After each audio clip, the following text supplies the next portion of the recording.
And then he's free. Then he's free. He doesn't have to like constantly be worrying about what am I going to do next and this and that, and the other. He's free to be himself and bring his creativity to make that purpose come alive.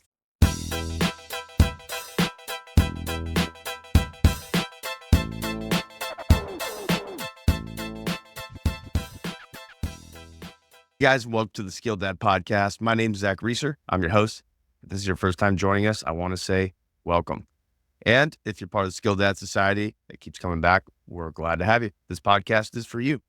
And I'm really excited today. I actually had an opportunity to be on this gentleman's podcast earlier this week, which I'll post out when it comes out. But my guest today, he's doing a lot of big things. He's been doing a lot of big things, and he's just a lot of fun to be around. Over the last couple conversations we've had. So he's written 11 books, 2 of them New York Times bestsellers. He has a big podcast called the Thought Leader Revolution podcast. And then he's like, I've got all this time on my hands. I'm going to go start another podcast called the Sovereign Man podcast. And so all of those are great things, but he's also a dad like us, right? This is Skilled Dad podcast, and he's learned a lot along the way and has been kind enough to share some of that journey with us. But my guest today is Mr. Nicky Billou. Nicky, welcome to Skilled Dad podcast. Zach, brother, it's an honor to be here. Thanks for having me on the show, man. Hey, absolutely. So I want to start with this. You've got quite a story in your journey. You've done a lot of things for a lot of people, and you're a dad. And then you started the Sovereign Man podcast. So before we get into like nuts and bolts of anything, I want to hand over to you just maybe a little bit about your background that I didn't touch on. Those are some of the things you've done, but maybe who you are. And then we'll take it from there. If that works for you. Yeah, absolutely. So I'm actually, as you and I said offline, originally an immigrant from the Middle East. I'm a Christian from Iran. When I was 11 years old, the Islamic Revolution took place in Iran. And my late father, God rest his soul, he could see the writing on the wall. This wasn't going to be a place to raise a Christian family. So he got together with my mom, they talked, they planned, and eventually they got me and my 2 brothers out, and we settled where I now live in Toronto, Canada. Now you got to understand, man, at that time, I was a kid, right? I didn't want to leave my home. I didn't want to leave my friends. You know what I mean? Yeah.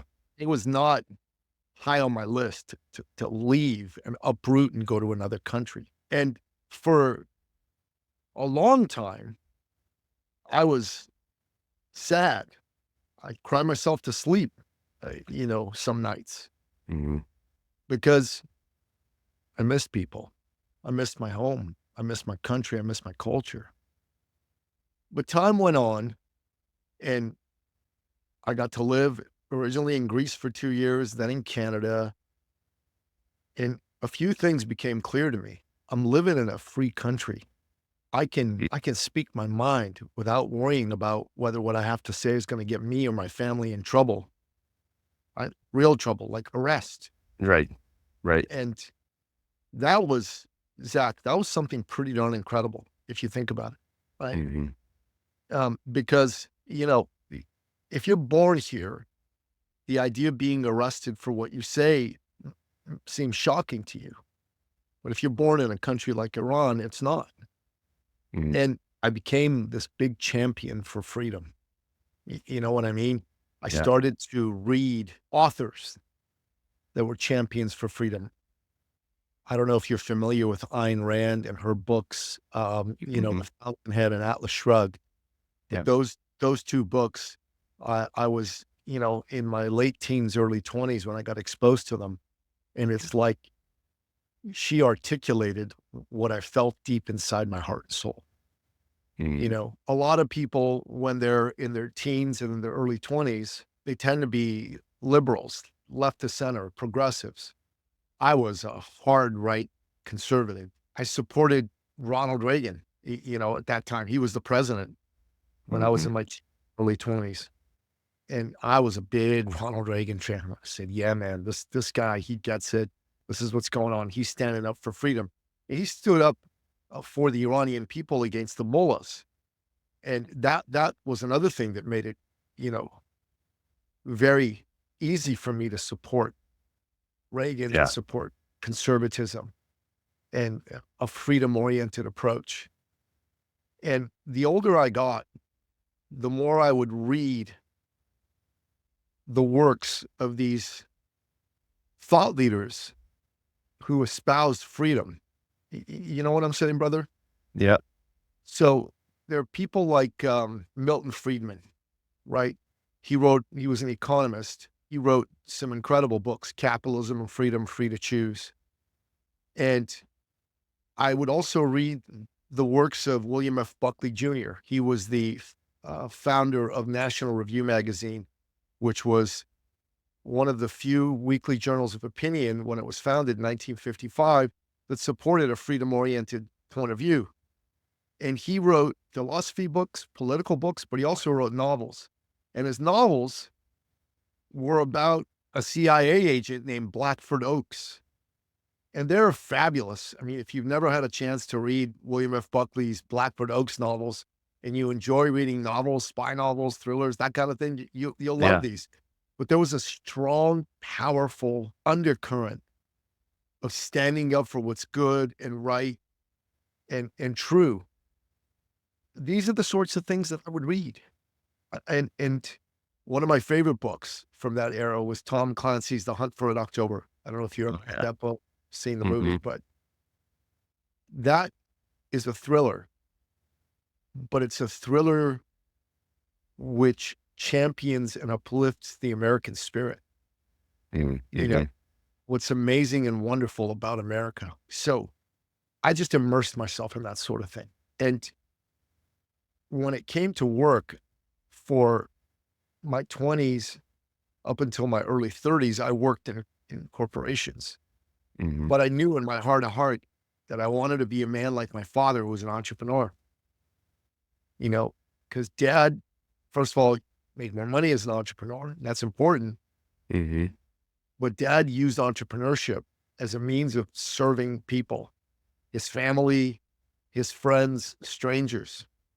I mean, if you met my dad, Zach, and you needed to find a job, he would sit you down in his office. He'd call all his buddies until somebody gave you a job. That's awesome.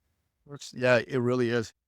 If you were trying to start a business, he'd sit down with you and he would give you his best advice. And he was a very smart man.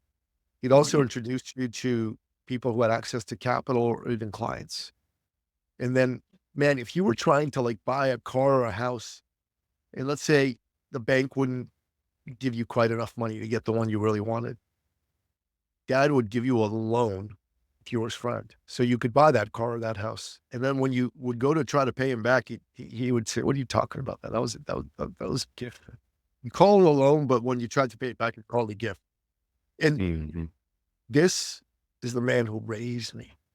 And he always would go around saying, "Life's about people, son. It's not about money. You know, business is even about people, not about money." And when he first told me that, I go, "Dad, what are you talking about? You can't do business without money." He said, "Yeah, son, that's true.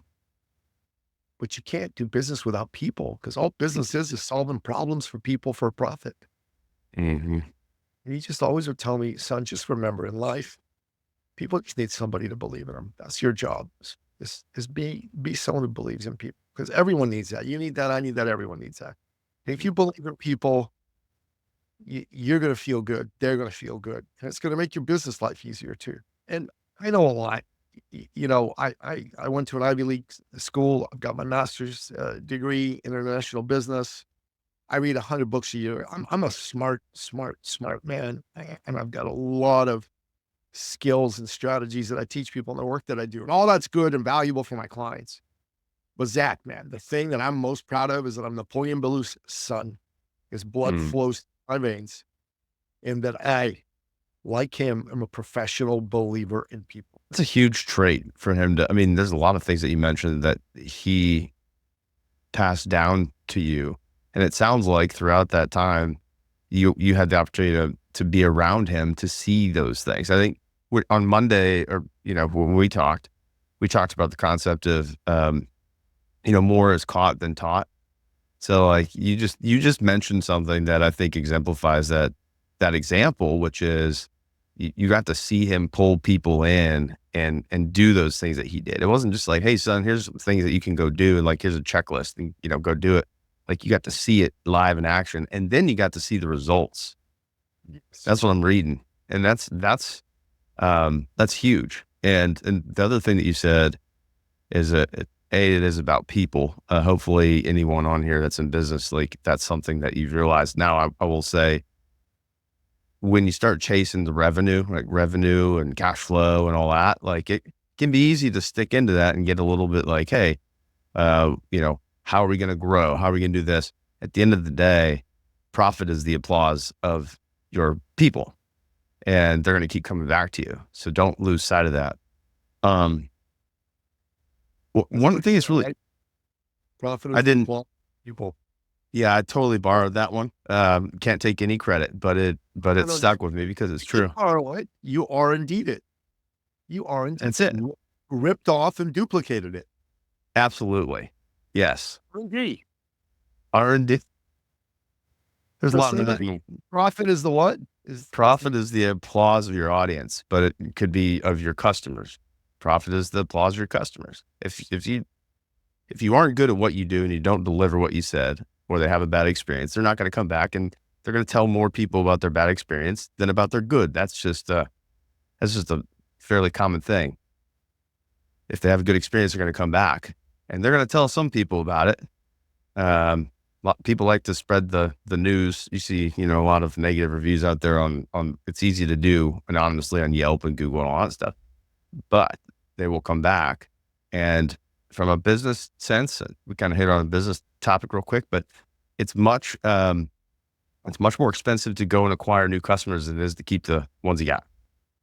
Yeah. So the more attention you can get, the better off you're going to be. But something you said earlier, it's an interesting, I think it's an interesting perspective, especially just in the climate that we're in and have come out of, like politically, recently. But being an immigrant, coming from a place like you understood firsthand the contrast of what it is to be without the freedoms that we have in America, and then what it is to be with. And my wife, her family, her grandmother escaped basically the Eastern Bloc during World War II to America, and that since passed on to my mother-in-law, who was born over there and then came when she was very young. But it's like a lot of people I've met that have come from the other places hold it so strongly. And then those that are born here, you don't necessarily have that contrast. But anyone listening, if you have the resources and opportunity, go to another country for a little while, and just experience it, because then you have true contrast, and they can come back and appreciate what we have. The fact that we can do this podcast and some of the things we talk about. And the other thing that was a little bit convicting is you're talking through this and talking about what your dad did. And this was, in your experience in the 80s with Reagan, and a lot of us were born in the 80s that are listening to this. So the torch is in our hands now. And that's kind of like, okay, what are we doing to make sure that we can not take it for granted and show that our kids aren't taking it for granted? Because we don't have the outside in experience. We have the inside out, looking out, and we need to make sure we look down in the field that we're in, because it's a fantastic one. So small rant, but I really appreciate that perspective that you had there. Thank you. I really appreciate you saying that. Makes me feel good. Well, good. I mean, you're like I said, you're doing a lot of things, a lot of big things, and you're using that passion in a way that's going to go out and help other people. I mean, you've got over 600 episodes on the Thought Leader Revolution podcast. And now you're almost up to 2 at time of recording for the Sovereign Man. So I'm curious, I want to dive into the Sovereign Man podcast a little bit. And you've already got all these things going on. You also run, an academy, eCircle Academy, that helps people that are authors, coaches, consultants, business people, whatever, to really define their message, who they are, so then they can go and help more people. And through the applause of their people, also maximize ROI. But why even go start another podcast that is so focused on men? Well, that's a good question. So in 2009, seemingly out of the blue, my then wife decided she didn't want to be with me anymore. Mm, And it caught me completely off guard. Maybe it shouldn't have, but it did. And I spiraled. You know what I mean? I spiraled and downward, not upward, right? right. And Right. one of the people in my life that was on my side was a woman, actually. I call her my sister from another mister. Her name's Linda Robinson. They- Um, Linda Linda introduced me to a man who ran men's groups. And in particular, his groups were for men who were going through what he called relationship crisis. Mm, Basically, your wife's left you, that sort of thing. So I started attending his programs and coaching with him one-on-one. And you got to get, I was broker than broke then. Like I had no money. I wasn't working because, this divorce had utterly destroyed my capacity for a while. mm, Yet I came up with the money to pay this guy. It's literally is what saved me. I was in such a horrible space. And being around other men and having those men reveal their issues to me and having me reveal my issues to them, is what saved me. So I didn't stick with this fellow's men's group. About a year and a half later, I switched to another men's group that was based on the teachings of a man named Justin Sterling, who teaches something called the Men's Weekend, the Sterling Men's Weekend. And from 2012 to 2018, I was in the same men's group inside that Sterling world and helping men. I liked it, but what I didn't like about it is that, well, I didn't run the group. There were folks running it that I didn't necessarily respect. And I thought to myself, I'd like to run my own group. mm, So I teamed up with a fellow who was part of one of the groups I was a member of. And I asked him, hey, would you like to do this? And he said, yes. And we started to put a group together. And about a year and a bit into having our own group, and we still uh, based a lot of what we talked about on what we learned from Justin Sterling in the men's weekend. But having our own group meant that it was ours. We didn't have to take any crap from anybody. You know what I'm saying? mm, mhm, So we sat down and said, we should name this, we should brand this, we should start a podcast. So we did. We created a group. We called it the Sovereign Man Movement. And we decided to create a podcast called the Sovereign Man Podcast. And the whole purpose of this group initially was to have me be in a place where I'd feel good. But that it came to, there's a lot of men that are hurting, and there's a lot of men that are in groups right now. mhm, Zach, you and I talked about this. Most of the men who run groups are well-meaning, but they're dumbasses. They really don't know what the hell they're doing. There's a lot of fellows who don't have a lot of life experience and in their 30s or 20s purport to go teach other men what the hell to do.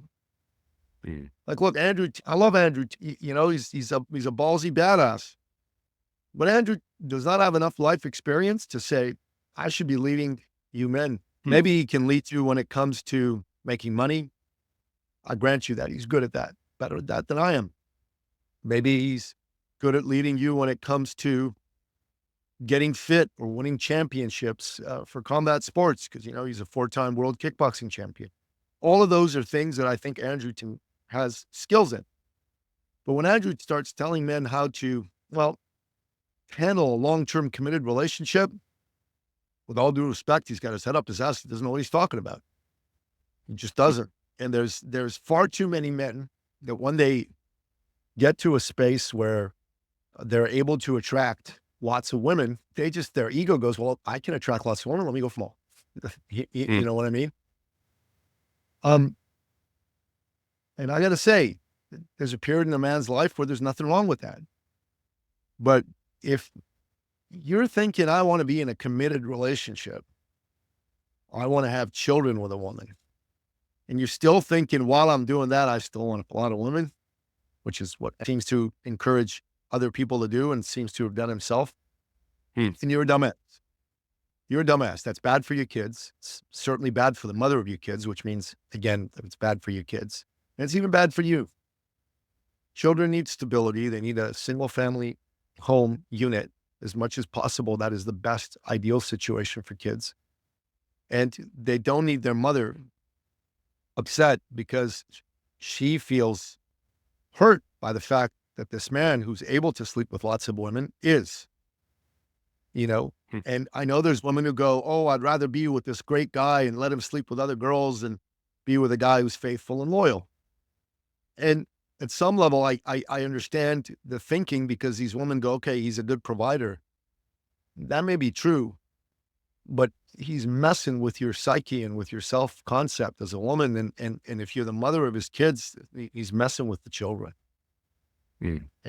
And I don't understand how any man who's, say, 20, 25 would say to me, you know what, I think I'm going to go listen to a 36, 37-year-old man whose idea of relationship is I get to fuck whoever I want, but she's got to stay loyal to me. I'm not familiar with him, so I'm gonna have to take a look. Okay, please do. Yeah. Like I said, there's a lot that he says that I think is valuable, but there's some things that he says that aren't. And there's other men. There's other men. There's this podcast on YouTube, and what they do is they bring on women, mostly women who are a little bit psychologically damaged and have low self-esteem, and they mess with these girls. They just mess with them and to put them down, and they make it sound like, hey, this is just to teach men how to be high value men and get their shit together. But like, I'm sorry, man. Like, part of your job as a man, in my opinion, is you got to honor women. You got to be a good example to women, not be a total douchebag to women. And if there's girls who they're young and naive and don't have a lot of life experience, you have a podcast that's all about putting them down in order to get clicks and likes. That's not cool, number one. And number two, these gals that are going on there, I feel for them. I feel for them a great deal. And those shows, oh my God, the energy, the vibe is negative.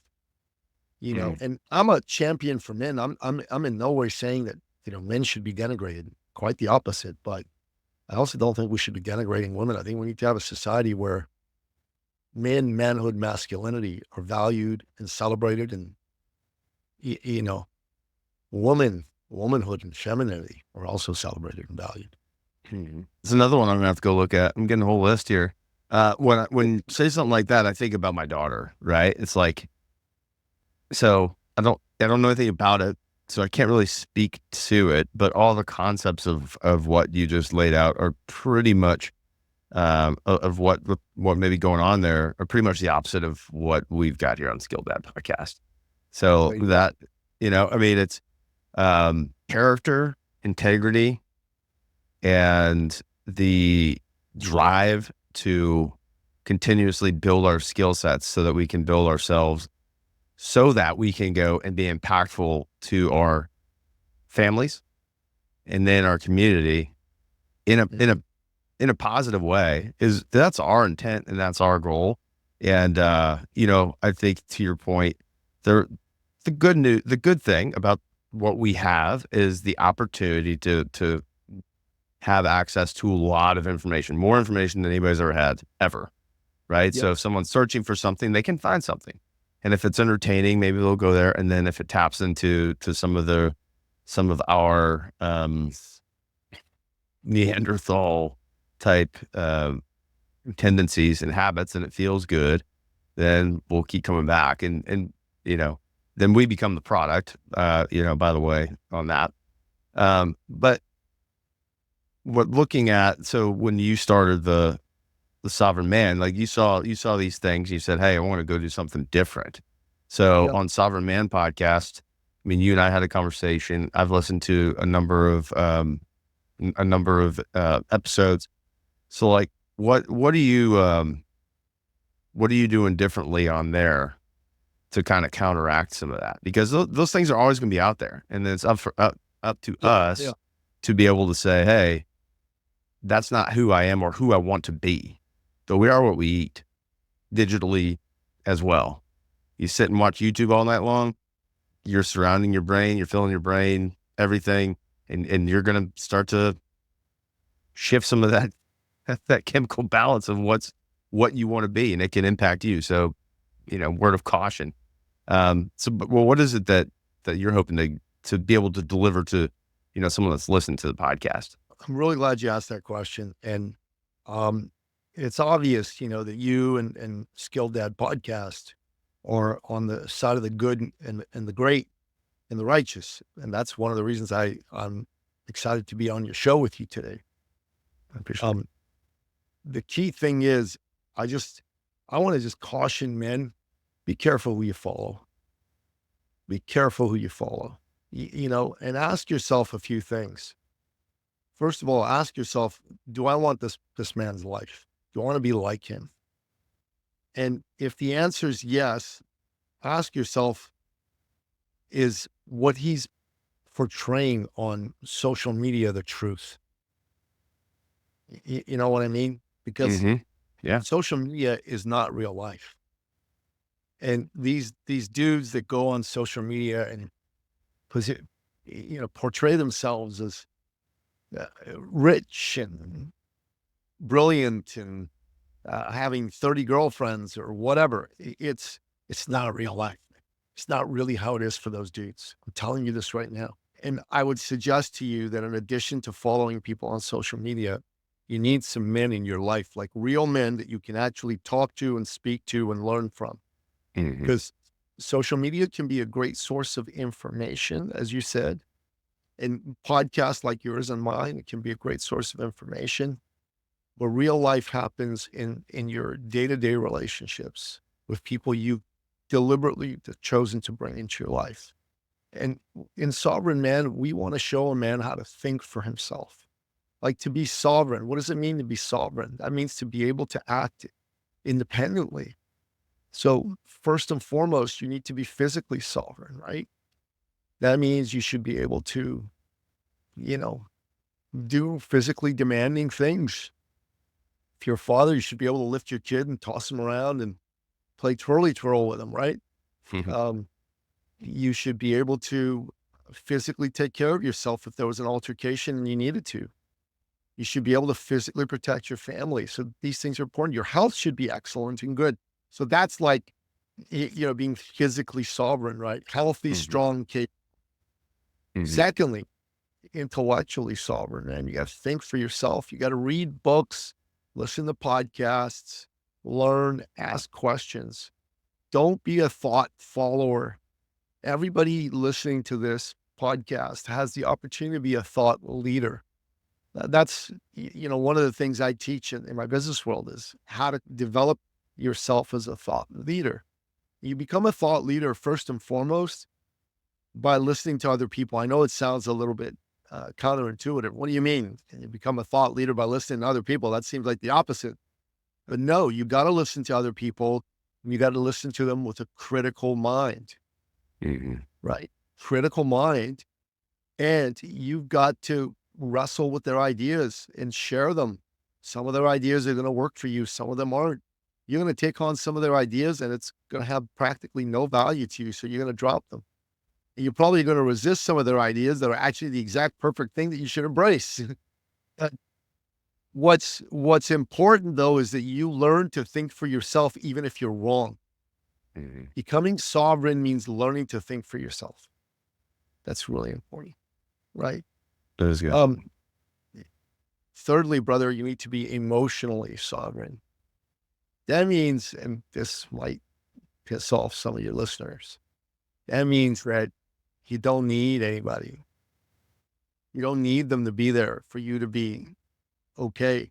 You're not going to go to hell in a handbasket if, you don't have a woman in your life, you don't have people around you. Being emotionally sovereign means you want people around you, but you don't need them around you. You're not going to lose your shit. You know what I'm trying to say here? Yeah. I heard you talk about this with, is it Arlo? Arpa. Arpo. My apologies, Arpo, if you're listening.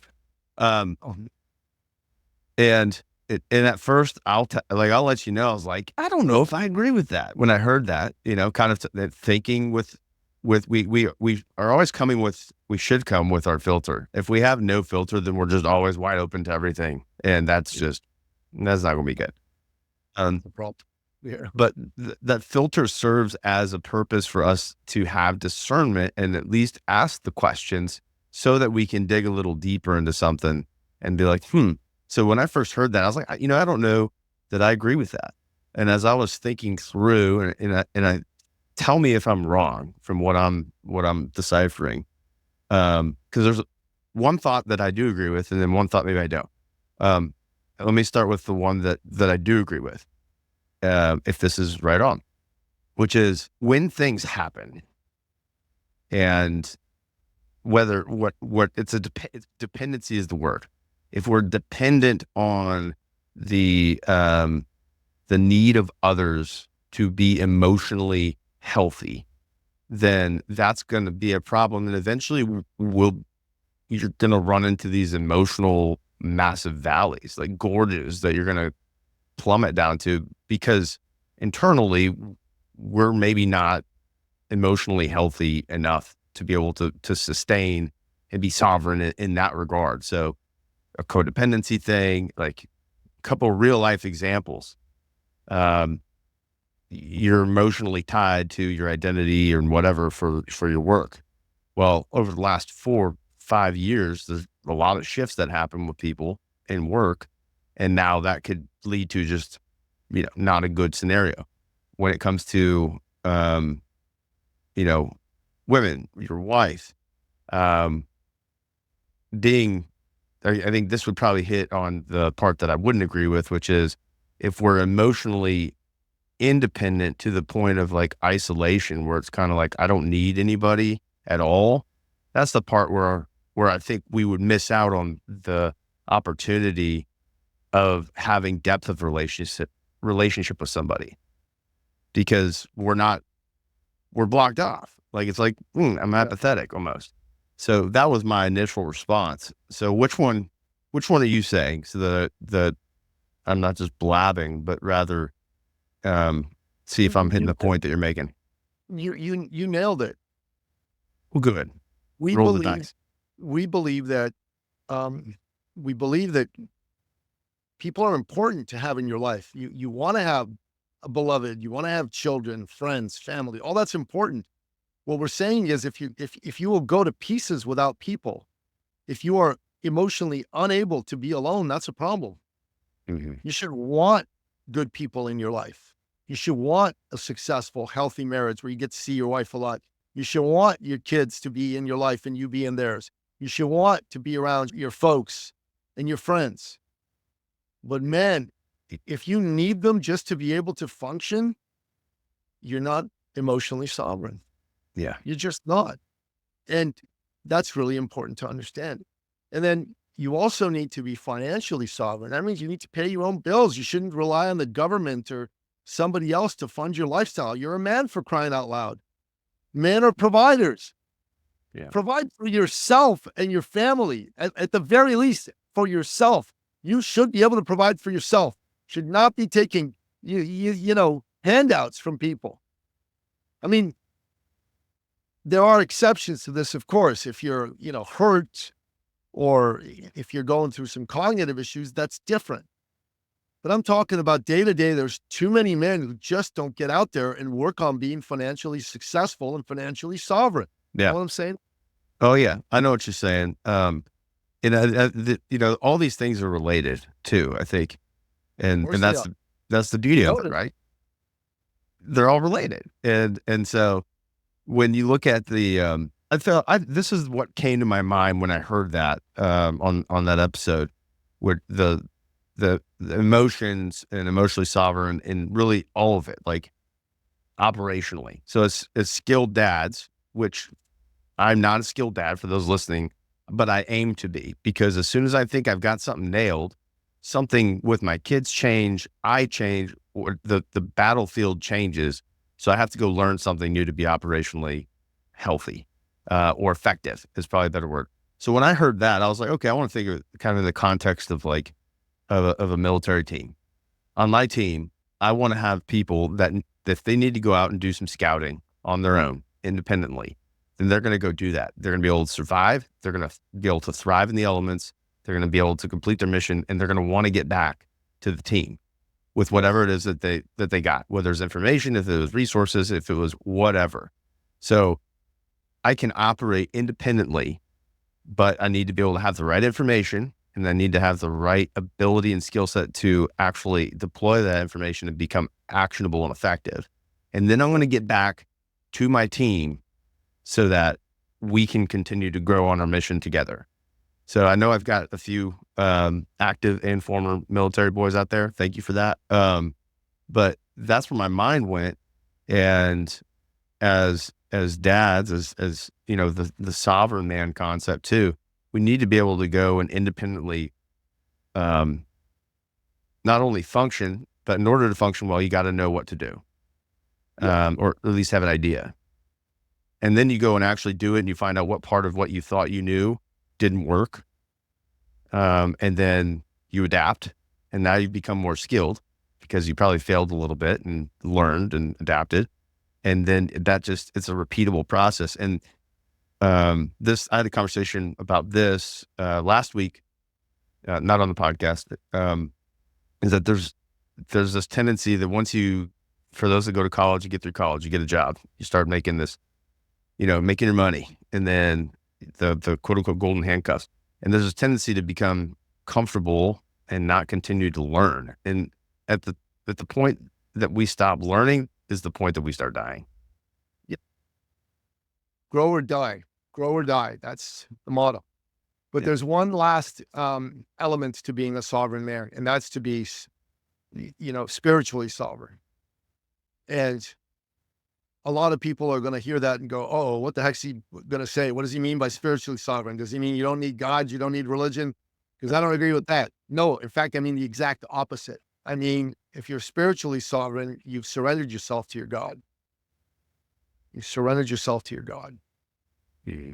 You're not constantly tussling and fighting with God, with religion. Because I think, and I said this to you when you were on my show, I'm a Christian. Mm-hmm. Conservative, I'm a Christian.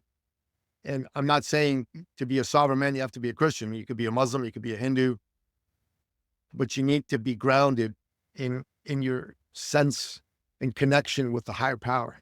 Mm-hmm. It's very important. You will not be sovereign. And again, this sounds counterintuitive. Some men are going to go, what are you talking about? That means you're relying on God. Well, I go, yeah, you are relying on God. I mean, that's one thing you ought to rely on, your creator. But it makes you sovereign when you've surrendered to that, because freedom to a man is having no choice. When a man surrenders himself to a purpose, he gives himself over to do whatever he's got to do to make that purpose come alive. And then he's free. Then he's free. He doesn't have to constantly be worrying about what am I going to do next and this and that, and the other. He's free to be himself and bring his creativity to make that purpose come alive. Mm. And when it comes to your relationship with God, surrendering to God, surrendering to your relationship with God is what will truly free you and truly make you sovereign. Because you've given up the right to choose whether or not you agree with God on this topic or that topic. Mm-hmm. And it's very powerful, in my opinion. I agree with that. It is counterintuitive. If you think about it, it is counterintuitive in that, and being a sovereign man, but when you essentially relinquish some of that, I mean, you're going to the one that actually is sovereign, truly sovereign, over everything. And, in my experience, and deep opinion, that is the one that is going to be the force multiplier for all the other things. That helps you with all the other things. You notice that too, huh? You're pretty sharp cookie, Zach. Pretty sharp cookie. Don't let the looks fool you, and don't tell too many people. I don't want the word to get out, but it's a force multiplier. And I'll be the first to tell you, for those that are listening, if you have questions about some of that, hit me up, Zach@skilledad.com. Shoot me an email. I'll talk to you about it. And one other thing before I forget that I want to hit on, because you take all these elements and put them together, and then, earlier you said, and I'm taking notes for anybody that's watching for the first time. Like I take notes because selfishly, I just learned so much in these conversations. But it's about the concept of being a thought leader. Like don't just take in everything, but work on being a thought leader. And I'm here to tell you, if you're listening to this podcast and you're a dad, you already are. You're already a thought leader because you're leading every little one in your house through your actions and through your words that they're taking in, and you're leading them in some direction. Now, which direction that is, I don't know. Only you can answer that. You got to ask yourself that question. You got to reflect on it. You got to ask your wife, be brave, and be ready for information that you don't want, because the closest to us are the ones that can tell us the areas that aren't the prettiest that we've got. But you already are a thought leader. And so what are those things that you can do if you actually focus on that, that are going to help you be a force multiplier towards the direction you want to go, which, hopefully you've got a vision and goals, and we can help you with that too. But if you don't know where you're going, you'll never get there. And you are leading a team, you're leading a squad. So how are you leading? And then I'll just double tap on, I talk about this a lot because I care about it. And this was a big thing for me, is social media. That's, go do your thing on that. That's cool. Learn some dances. But put the phone down eventually. And I would encourage you to put the phone down and go find those guys around you. Scott Johnson referenced his refrigerator friends. Like, who are those two dudes that can roll into your house, go and get in your fridge and take the food out, and you're like, okay, that's cool. I don't even think about it. Those are your boys. And if you don't have them, go find them. And it's a process, and it takes time, because with us as guys, like, we need to trust who's on our team, and that gets, it's like getting in the mud. But that will be a game changer for you if you don't have it. From experience and from some of my buddies' experiences as well, I can say that. So one last question I've got, because you're a dad, so you started the podcast. You're going to build other men working on, and it's, the conversations are just authentic. Like, dive in, listen to the conversations, and they're just talking about the topics and learning from guys that are doing big things. And go check out Thought Leader Revolution podcast as well. I was just listening to the episode of, I'm going to butcher the name, but it's Made in America Jean Company, and he talks about the textiles shift that happened, which was kind of the origin of everything shifting over to China, right? Yeah. And so he's bringing it back. He already has, but they're making jeans here in the United States with good old American cotton, bringing it in. And he said something too. He's like, man, jeans are America, right? So we're gonna be making some jeans. So go check those guys out too. Origin USA, and that's actually on my business podcast, the Thought Leader Revolution. I'd like to bring him on my Sovereign Man podcast sometime in the future. But Pete Roberts, yeah. Origin USA, great story, man, a phenomenal story. Oh, it was so good. And he's just he's doing some big things, and he also talks about, so like for we hit a small rabbit trail, but I don't really care. He talks about like what it took for him to get there. Like, he saw something. I'm going to give the high level of what I learned. He's big in jiu-jitsu, I think is what it was. The mixed martial black belt jiu-jitsu, yeah. Jiu-jitsu. So he was in world champions. He had designed a gi, and he had it, being manufactured overseas. And then he was at like the world championships and saw somebody with the exact gi, but with a different label. So he got ripped off. He's like, out of here. Yeah. So I brought it in, and it talks about him getting his buddies to rip down some trees and build a V1, or for those of you who listen to Scott Johnson's episode, the Gitmo version of a factory, and just, the ups and downs of it. And now to be where he is. Some of you have ideas like that. Those are the ideas that's going to continue to help us as a country be awesome. So go do it. That's my encouragement. But okay, getting on point. So as a dad, what are a couple of the biggest lessons that you've learned so far? Because you're always going to be dad until the end. What are a couple of the biggest lessons that you've learned so far that somebody listening here that might be a couple chapters behind you could take away and think about and look to maybe deploy in their life? Great question. So I've got two sons, an 18-year-old and a 16-year-old. And when I look at how they're turning out, that's how I know I've done my job as their father. So my 18-year-old decided not to go to a university this year. You know, he was accepted, ready to roll. He's working full time for a fitness company as one of their fitness coaches. He's 18, like apprenticing almost. He's making, $2,500 to $3,000 a month right now. Making more every month because the more clients he works with, the more you'll get paid. He gets up at 5:30, 5 o'clock in the morning, 7 days a week, and he goes to work. He's 18. So I look at him and I go, I know a lot of his buddies are going to university, and that's fine, but they're not working. They party, they drink. He doesn't do any of that stuff. I know guys 10 years older, 20 years older than him who aren't as responsible, as focused as he is. I look at how he's turning out and I go, okay, I've done my job with him. My 16-year-old does two sports. He does soccer and hockey. He's got an A average in school. He still messes up. He's a teenager. Even the older one messes up, but less. When I'm there, I consequence him when he messes up. And I make sure that I share my worldview with him, because schools in particular today are going to try to raise your kids to be commie woke types. And your job is to make sure that doesn't happen. As a father, you got to tell them what's what. You got to tell them what they're hearing in school that they should allow in, like mathematics and science, and what they're hearing in school that they should not, like woke commie ideology. If you do that, you teach your kids to stand up for themselves, and you stay involved in their lives. You're going to raise some good kids. You'll have done your job. Because that's your most important job, is to make sure your kids turn out and succeed, especially your sons. Mm-hmm. It is important.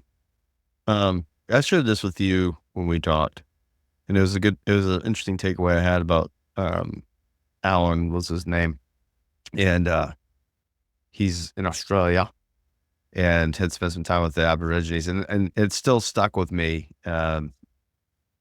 as our job, like they, in their kind of path to manhood, they would bring in the boys, into the tribe. And they asked him, essentially like, what is your job as dad? And the premise was, it wasn't necessarily his job to make him a man. It was his job to get him ready for it. And so the experiences that they have, when they're not with us, the people they're around that they're learning from, they're going to take something away from all of them.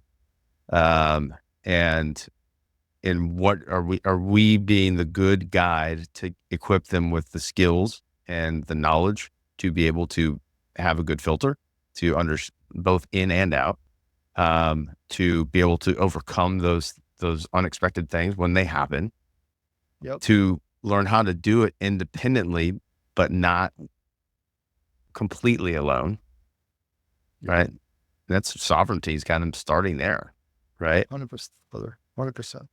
And then, and the one thing that I would throw on, I don't know if I've said this, but, so I've got a thing that I'll take some people through.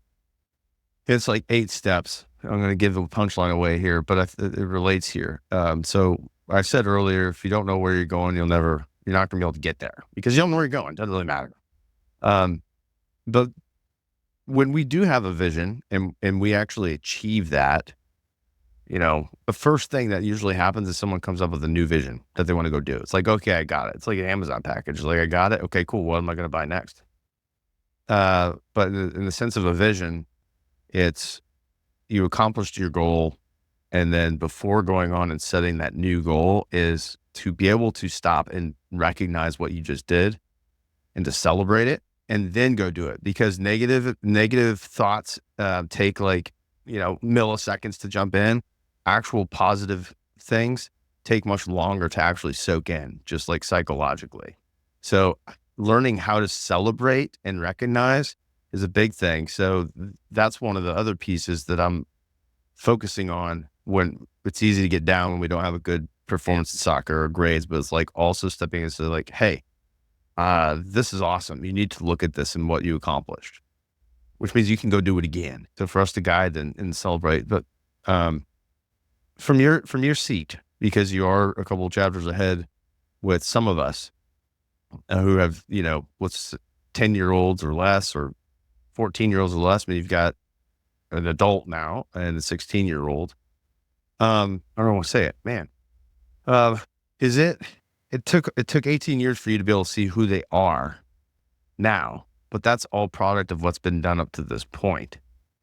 So if you can think back when they were younger and some of the different things that were going on, what were some of the things that helped push you to stick with the game, so to speak, and how you raised them, not knowing what the product, so to speak, outcome was going to be? That's a great question as well.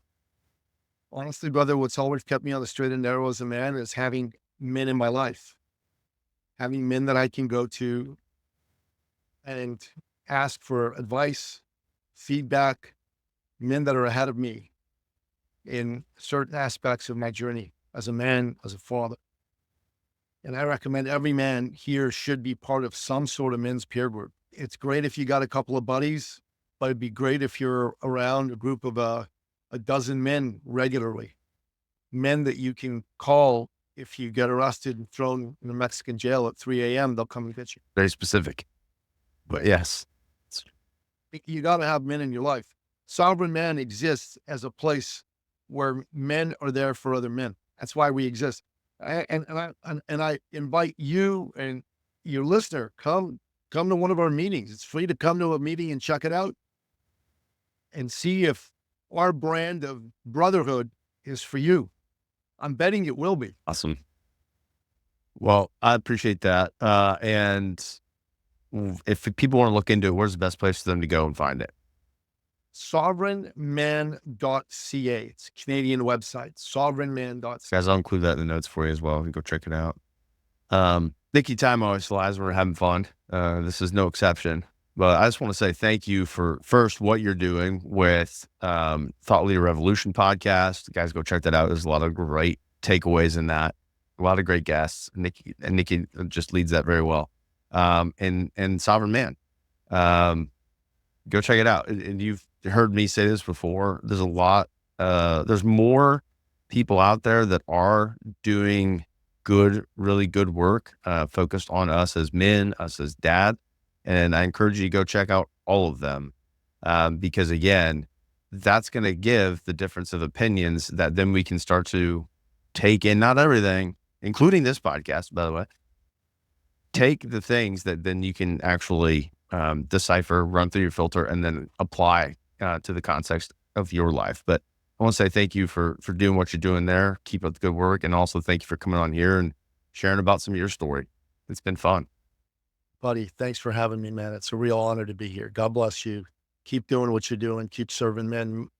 If there were 10,000 men like you and like me doing what we did, it still wouldn't be enough. We need more men to jump into the space and do this work if we're going to reach every man and help every man. Absolutely. Absolutely. Well, thank you, sir. It's been an honor, and I'm sure we'll be talking again soon. Absolutely. Awesome. Well, guys, if you've made it this far in the podcast, I want to say thank you for listening through, because clearly you've got something that's kept you on the hook, and hopefully what it's doing in your brain and beyond in your gut. Because I firmly believe that all of you listening have a fire of some sort. Maybe right now it's just like an ember that's glowing and it needs to be ignited. But let's go ignite that thing, because as Nicky said, 10,000 guys doing this, there's a lot of change that happens. And the number one place that changes is in your household, because let's say you got 3 kids times 10,000. Well, now we're impacting 40,000 people. right? 10,000, not including wives. You can go do this. You can go do this. And you don't have to do it on a podcast. You don't have to do it in a video setting. Go out and talk to random guys that you see doing cool stuff. It will feel awkward, but based on my experience, it's very positive. You're going to be surprised by what you find, and you've got it in you. So, go check out what Nicky's doing. He's got some great things. I appreciate you being here. And if you've got a friend that you think about that came to mind during this, hey, shoot it to them, share it with them. That's one way that you can be that impact. Be one of those 10,000 guys. There's 70 something. Well, I'm going to butcher that number. 150 million men, because it's about, half the population of the U.S. in the country. We'll just do easy math. 1 million is just a fraction. And we're really running a closer race together than we think. We just think that maybe our life is so unique that we're the only ones experiencing it. That's bunch crap. Don't believe it for a second. So you can be that impact. And ultimately, I hope that what you heard today, if there was that stirring and you got a little flame going, I hope that you can take that and apply it to your life and apply action to it, so that you can start to get skilled on your journey to becoming the skilled dad.